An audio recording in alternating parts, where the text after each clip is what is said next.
This is Mark XTC. Welcome, sir. Nice one, sir. How are you? I'm good. So let's go right back now. Okay. Past, present, future. I know from around 88, from the DMC Championship in Manchester there, where you just killed it. You know what I mean? And from that point on... Hacienda. Is that where it was? It was in the Hacienda.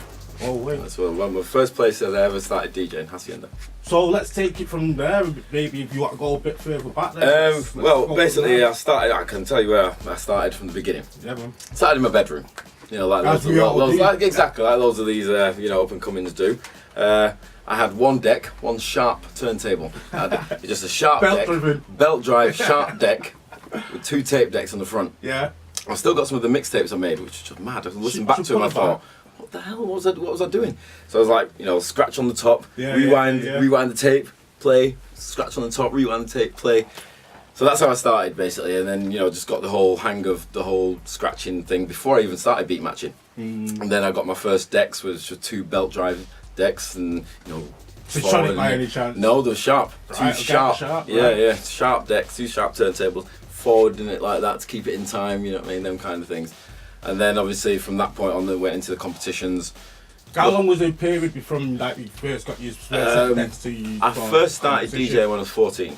Right. As DJing may have been back then, it was it wasn't really a big thing then. It was just play some tunes for people, do a few parties and things like that when I was at school. Yeah. And then decided, well, everybody else was decided for me. Namely, like one of my best friends, H, who recently passed away. He said, like, come on, we need to do this and go into competitions. You're good. Let's do it. You know what I mean? We followed people like Jazzy Jeff and of course. DJ Cheese. I don't know if you were DJ Cheese and Chad Jackson, people like that. It was people like them. You know what I mean? He was like, oh yeah, you're miles better than all them. Just go and do it. So then we ended up going to DMC. I was fortunate enough to win at the Hacienda. That was my first big break. From that point on, I was did a couple of gigs for DMC. I won the Northwest.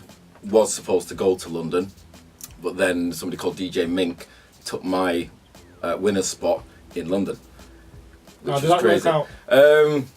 He was quite friendly with the DMC back then, so I think he just ended up getting the spot instead of Manchester me. Getting overlooked. Yeah, I think it was the whole Manchester getting overlooked thing back then. You know what I mean? Not compared to what it is now, but yeah, that's what happened then. And I was fortunate enough to still work for DMC quite a lot. Still did quite a lot of things for him. Still retained the title at the end of the day. And then I went back and won it again the year after, so I wasn't too bad, you know what I mean? In 89 was that then? That was I think I won it in 89, then won it again in 90. Right.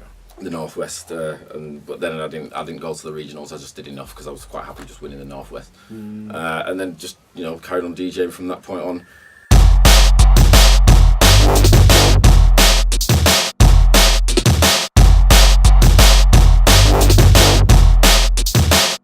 And then luckily the break came with the Mix Factory. How did that come about? Well, my cousin... Like you said, was you already putting them tapes together and putting them out? Yeah, I was already doing that. I was already doing the tapes for, friends and things like that. I was 15 then, 15, 16. God, it's a long time ago. And then my cousin was already DJing everywhere, himself. And had quite a few venues where he was playing R&B and hip-hop and, he was doing well with all that kind of stuff. He said, look, why don't you come and play, come and play with me. I said, look, I'm only 16, 17, I can't go playing pubs and bars and all that kind of stuff. Yeah, of course you can, you're with me, so you'll get in. So that's how I got my break in that way. So we started playing, bars and clubs around Manchester. What tunes were you playing then as well? Hip hop, mainly hip hop and R&B. I was the hip hop DJ then, full on. I was blinkered. Didn't like any other genre of music. Hip hop was the be all and end all. The Public Enemies, the Tough Crews, and the Tribe Called Quest. Everybody like that from back then was killing everything. NWA. So I was quite lucky in the fact that I had my cousin that was already playing in these clubs and bars, and he brought me in, and the demand for us started to get bigger and bigger. There was 3 of us at the time in Mix Factory. There was me, a guy called Alan, and my cousin Paul. I think it was called Alan. And then we introduced people like Keith and my MC Paul, and it just gradually grew and grew, and then obviously the rave scene come on. I was already called Cutmaster XTC, extra tough cutter, before the rave scene actually came to prominence. Then the whole XTC and ecstasy got interlinked, and then I think it benefited me. I'm not going to lie, it obviously benefited me. And then we started doing the whole rave music culture came in, and I was working in a shop called BPM Records in Oldham. I was only 17, and something happened at Spinning. I don't know if you know Spinning, the record shop in Manchester, the Underground, and they split into Spinning Records and Manchester Underground. Right. All the guys from Spinning who used to run Spinning moved and went to Manchester Underground. So then my cousin, who was delivering records, the American imports and Detroit sounds and things like that, and all the German, Belgian techno and all that kind of things. We were delivering them to Eastern Bloc, Spinning, etc. And the manager at Spinning said, "Look, I need somebody. Have you got anybody in mind?" He said, "Yeah, my cousin, he works in a shop called BPM. He'll come and do a really good job for you." I was fortunate enough then to go and work in Spinning, and I worked in Spinning for God, I don't know how many years, but it was a huge success. Spinning. We got to the stage where Pete Tong was a friend. I used to send him records for his charts. Did the Mix Mag update. I remember the Mix Mag update back in the day. I did the chart for that, back then, which is quite weird. It was mad. Spinning it just took off as a shop. It was already huge anyway, but then Manchester Underground, they sort of took a little bit, but then I brought it back, and it was the original Spinning.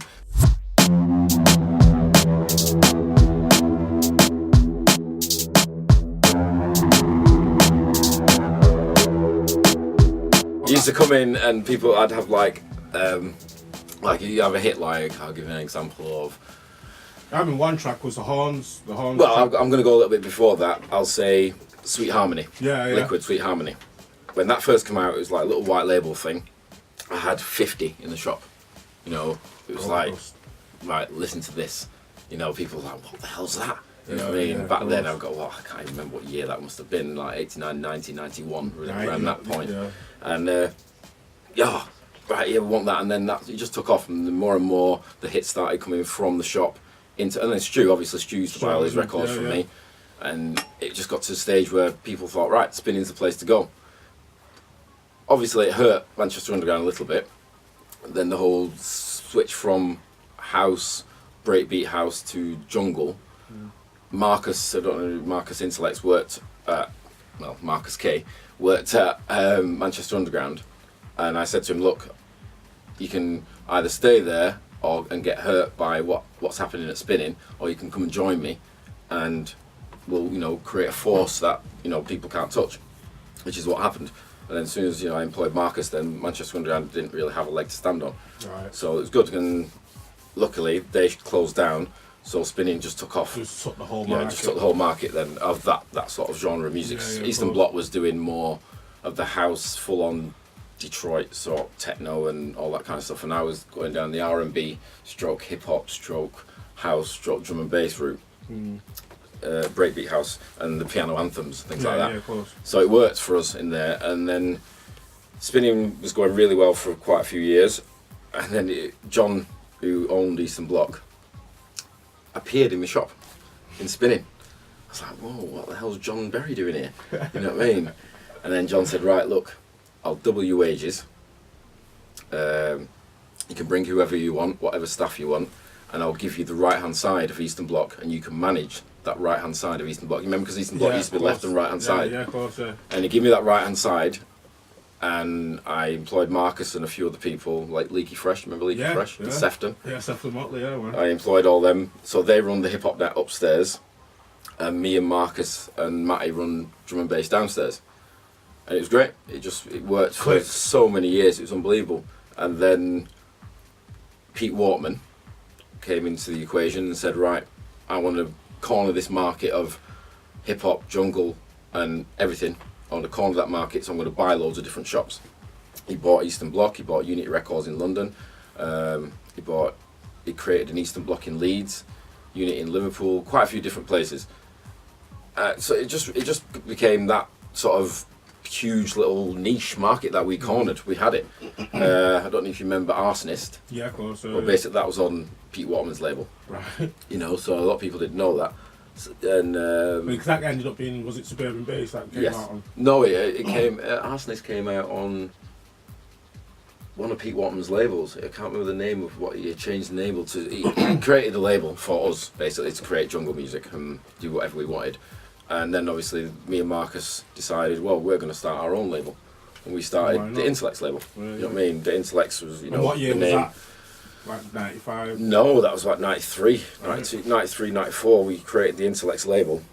It was mad because we didn't know what should we call it, and we'd look at this thing as like Intellect, and obviously I'm called X, so I said, yeah, we'll call it Intellects. You know what I mean? Intellects Recordings. And then me and Marcus became Dat Intellects, you know what I mean? Marcus Intellects, and that's how that formed.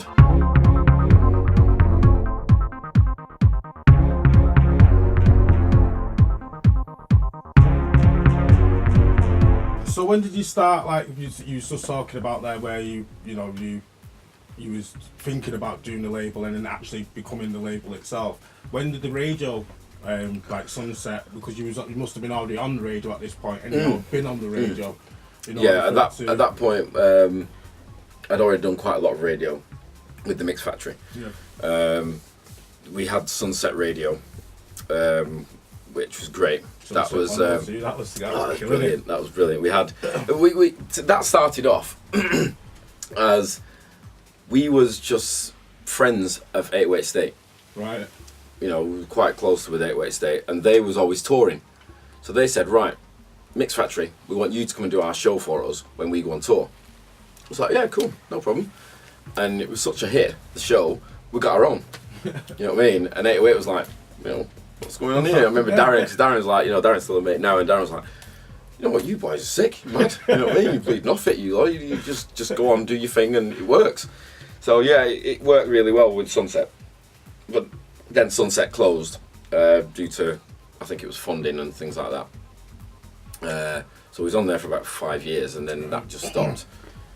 But I remember the whole jungle element as well, because Cousin Matty and people like that Cousin came Matty on was it. killing. Yeah, I remember that. He used to buy records and spinning as well, so it's Plus mad. say everything on it. Everything. He just sped everything right up. Never mixed a tune. Never mixed one tune. You know what I mean? He used to get us to come in and do some, like, you know, guest mixes for him. Mad.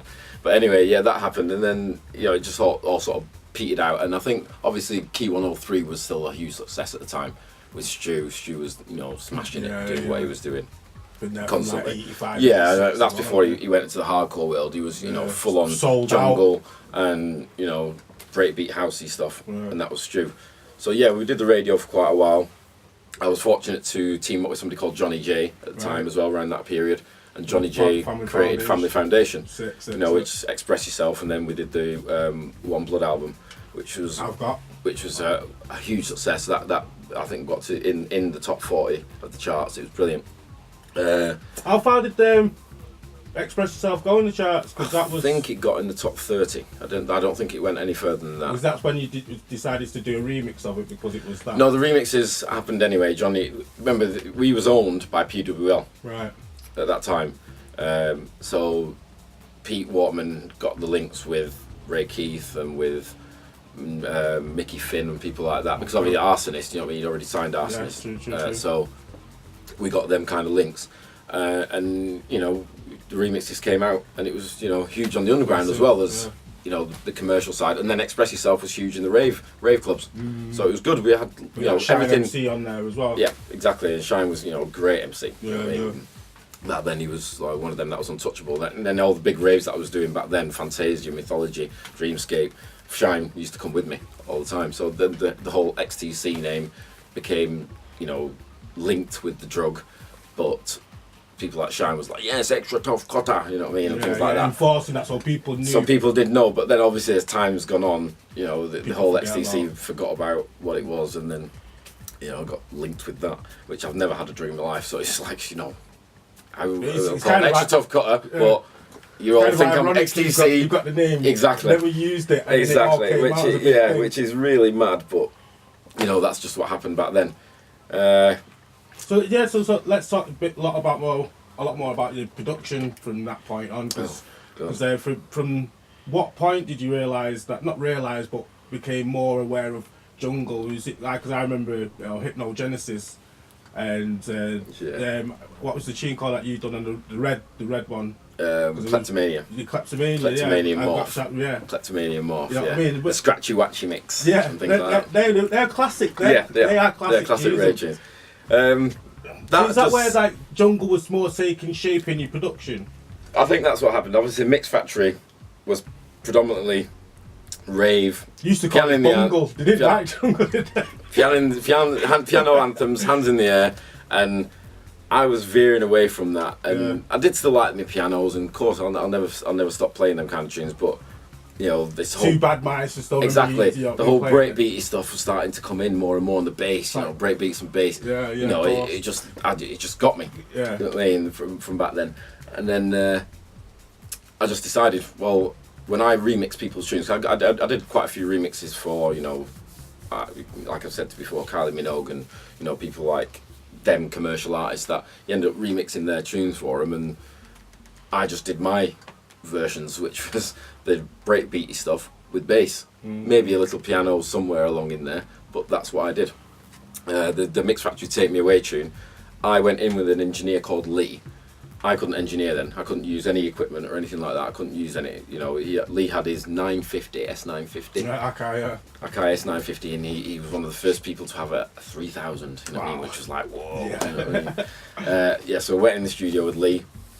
I said, right, these are the breakbeats I'm gonna sample a couple of loops, put them in. He said, right, they're all there, just put, you know, so I had like a little 4-bar loop of breaks, and then I said, right, I'm going to take the piano riff from Take Me Away, use that, and then just the vocal, Take Me Away, and that worked quite well for me. It's still like, you know, that ended up in the top 30 in America. Nice. That mix.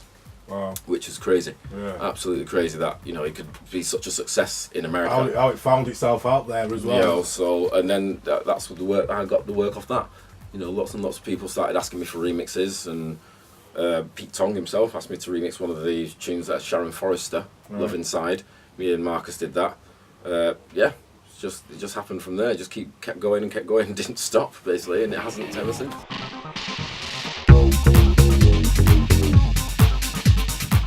Let's talk about a bit more of the actual production now. The actual production that you use, the actual equipment that you use. Because I noticed on there that I like to see Reason on people's PCs or on the laptops or whatever you're using. So have you been using Reason for a while? I've used Reason for years, but I've never used it as a sequencer. Right. I did use Cubase for quite a while, and then oh god, I don't know how many years. It must have been in the late 90s when I switched to Logic Audio. I used to use Reason just as a sounds, just use like the sounds in there, and then, you know, rewire it with Cubase. And then once I switched to Logic completely, it was right, well, some of the sounds I still like in Reason, so I'm still going to use Reason for sounds, but Logic as a sequencer. So I created my songs on Logic, but use Reason sometimes for the sounds. Is that what you've always done since, like? So since then, I mean, I've always used an EMU sampler. Right.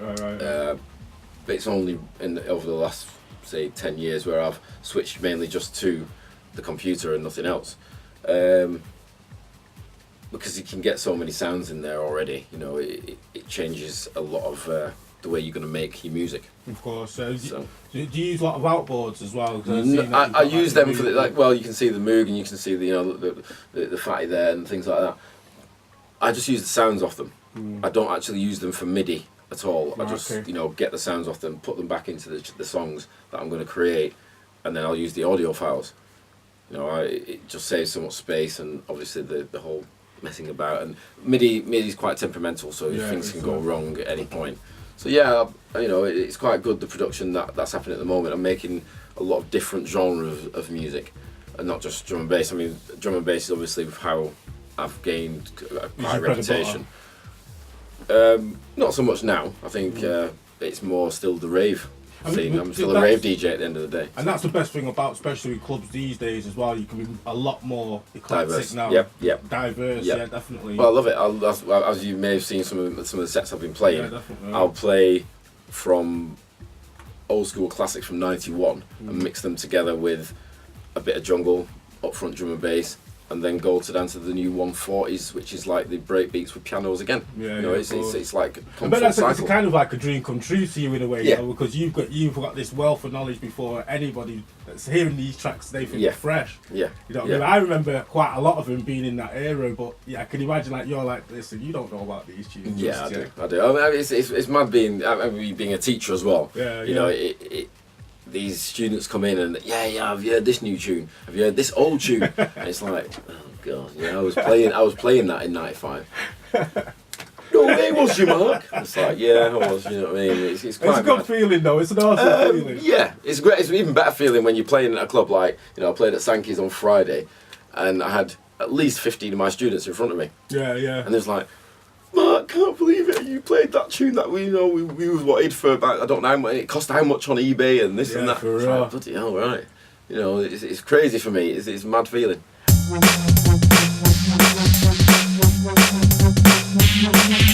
So let's bring it right up to date now. Valve projects and things like that. Tell us where you've been playing these tracks. Let me just finish here now, because you was playing these tracks there and you had a bit of a smirk saying no one knows who this is. Even when it come out, they won't know. So it's great. It's great that people what's going on. Well, what happened originally? I'll go back again. I'm like being like a historian. I made loads and loads of tunes.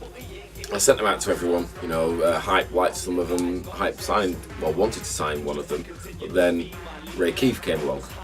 He said, right, you know what, you're signing with Dread, that's it, you're now a Dread artist, etc, etc. I said, fine, I always wanted to make music to sign. Dillinger was always my idol, from the early 90s, Dillinger was like, Carl is ace, it's like, you know what, them tunes are brilliant, everything Dillinger makes is ace.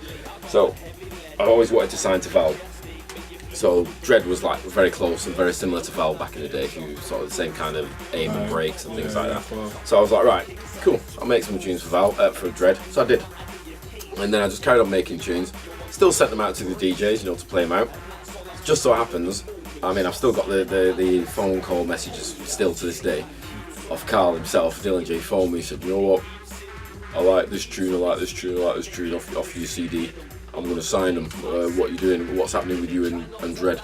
I was like, right. And over the XTC name, originally Ray said, I'm going to call you XTC Intellects.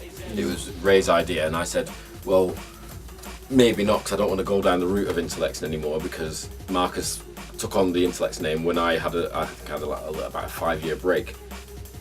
And I was just concentrating on the shop and things like that, and family and things like that. So I just concentrated on all that kind of stuff. Still DJing, I never stopped DJing, and we were still on Galaxy and Kiss, me and Marcus. So I never stopped DJing, but I took a back seat with the production and let Marcus. He just took the mantle, and obviously he got signed to Metalheads and did his own thing, and the whole Marcus Intellects thing took off for him. So that was great. But I thought, I don't want to continue with the Intellects name. I want to just start something fresh for myself. So I said, I'll call myself Mark XTC, because that's who I am. And so it became Mark Extra Tough Cutter. Ray took that on, and then Val took it on. It was great that I got the call from Dillinger, and he said, right, I want to sign you as Mark XTC. And he said, right, you're going to get a 5-year contract rolling, so all that's going to happen is you can't make tunes for anyone else. Which was a little bit, it was great at the time. Yeah, because that's what you've been wanting. Yeah, because that's what I've wanted for years and years. But then I had my tunes that come out on Valve, and then I kept sending him tunes. Yeah, I like that one. But then he'd have his own tunes to come out. Then he'd have this other tune. So then it became a stagnant sending him tunes, and then they were just there constantly. The tunes were just there on the back burner, waiting. And then other people kept saying, right, we'll sign them, we'll have them. So I was like, I can't, because I'm tied to Valve. And then it got to the stage where I just thought, what, sod it, I'll just give this to everyone. So I just did, and just carried on making tunes for everyone. I think that's really good thing about the market these days, because I know like back in the day, like you couldn't just work with anybody. No. You know what I mean? If you were signed to that contract, you had to. Yeah, you had to stay with them. If you messed with that contract, and then you would be sued. Yeah. But there's a kind of a lot more leeway now. I suppose it's the power of the internet. It is. Because people can just there. They didn't have that back then. You know what I mean? Where you could aim tunes over to people, which obviously still people do, but nowhere near as what it was like then. You found it hard to send people music apart from on a CD. You know what I mean? That was it. That's the only way you were going to send them. Actual material itself. It had to be the material itself that they could just take, go and master it, put it out. You know what I mean? Now people are sending you MP3s. You know what I mean? And you're playing them out, and the punter doesn't know the difference in the quality. They haven't got a clue. You know what I mean? That it's an MP3 that they play, not a WAV, and things like that. It's all very, very mad, but you know that's what's happened with the internet. The internet's changed everything.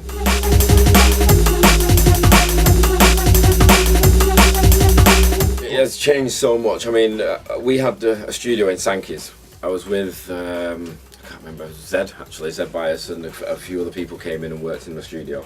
And then I hooked up and brought into my studio Prophecy. Yeah. You've heard of him, obviously. Yeah. I brought him into my studio, young lad, 17, crazy, psycho, bloody idiot, that all he wanted to do was just play jungle. I love jungle. I just love jungle, I just want to play it, and I just want to be able to play jungle to everyone, and I want to be a really big name jungle DJ. I said, right, well, you know what, come in.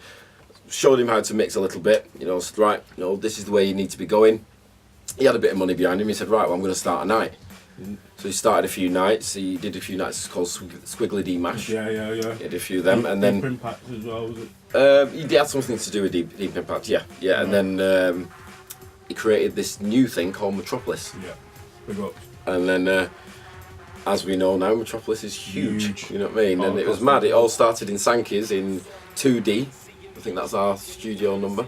2D we was in, and that's how it formed. Metropolis started there. It was me and a couple of others as residents, and I came to your studio there, didn't I? Yeah, that's it. You know what I mean? We saw the decks on the side, and the studio was at the back, and the decks were just there. That's what we did. A little office on it, like. Yeah. Remember, that's one of the best times I've had in that studio was when Cash Money. Have you heard of Cash Money? Yeah, DJ Cash Money. DJ Cash Money came in, and we had a little scratching session. Did you record that? No. Well, they were talking.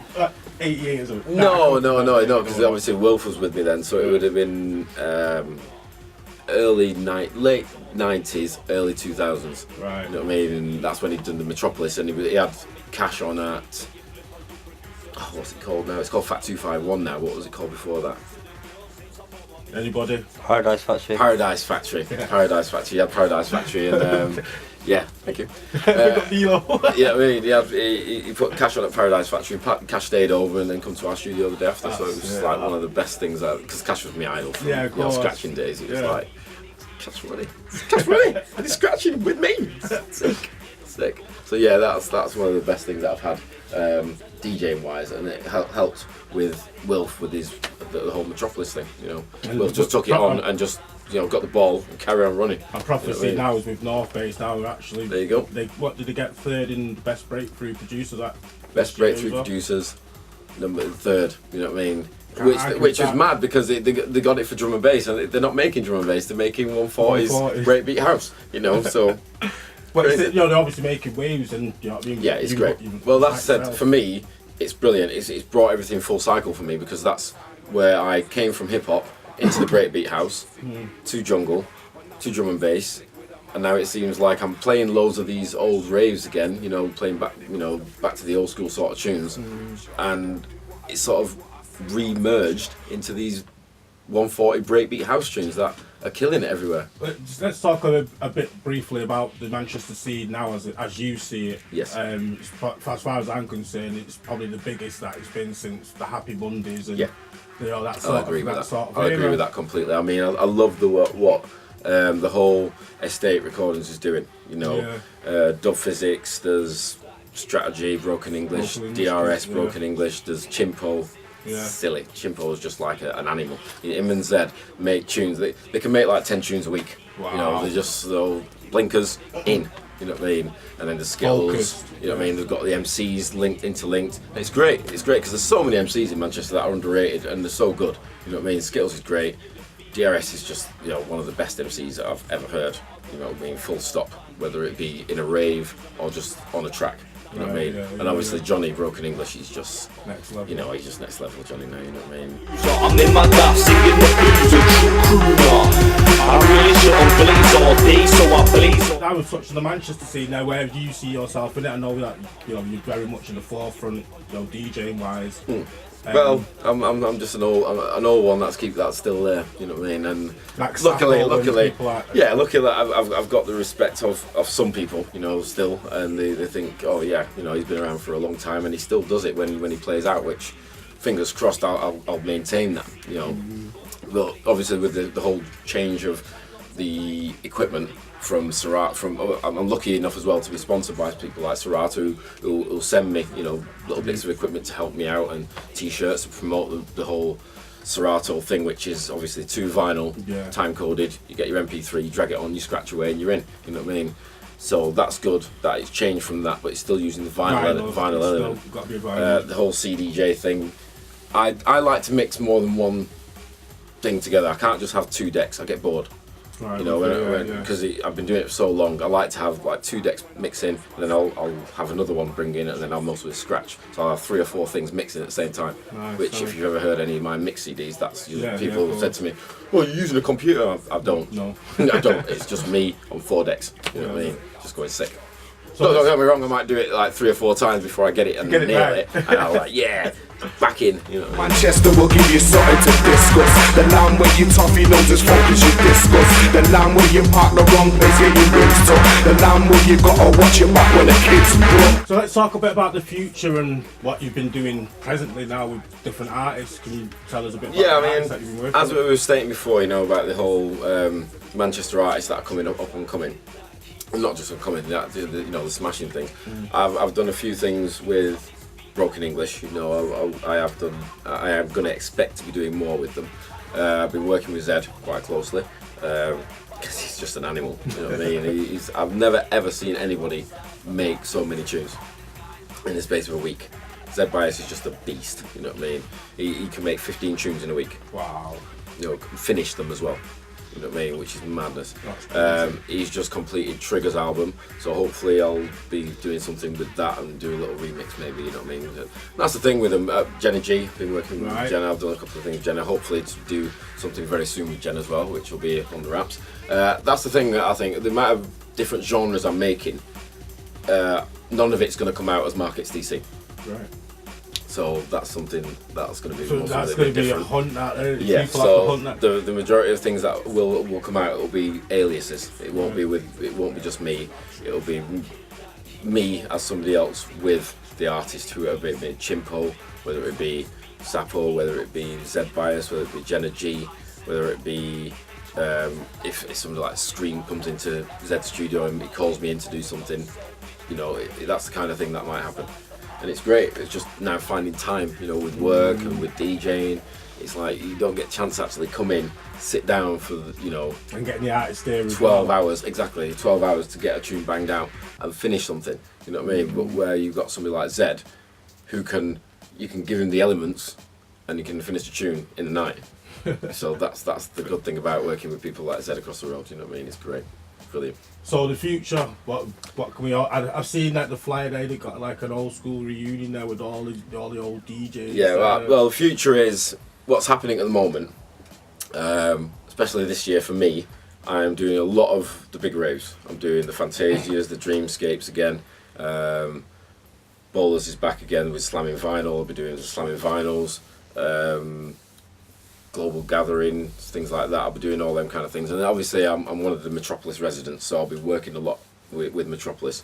So I'll be DJing quite a lot, and then the production-wise, I am a silent member of North Base. You know what I mean? So I will be doing some things there, but that's undercover again. I'm going to be doing quite a few remixes for old labels, which is like V recordings and things like that. We'll be doing things with them, so expect things that'll be coming from us. We expect big things. Yes, so there's quite a few things coming up in the pipeline, and you just got to keep going. You know, never stop. But the whole Mark XTC name is just basically the DJ name now. It's not going to be a production name. Right. So that's one of the things that will be happening. So you got to do your homework now. You ain't messing about with you. No, not at all. Not at all. And like I said, teaching these kids at the moment, it's great. You get the talent from so many different students that are coming through. It's like, God, you're brilliant. And I mean, there's one called Tito at the moment. Just watch out for him.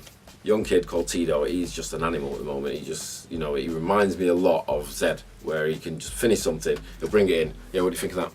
Right, yeah, I was sick. I'll play it on the radio. You know what I mean? Brilliant. So yeah, watch out for people like that as well. So yeah, I'm like bringing people through. I do like doing that. I did it with, you know, Marcus. How long have you been teaching? 8 years now. I think it's my 9th year coming up in September. It'll be my 9th year teaching at the Manchester College. Sick guy.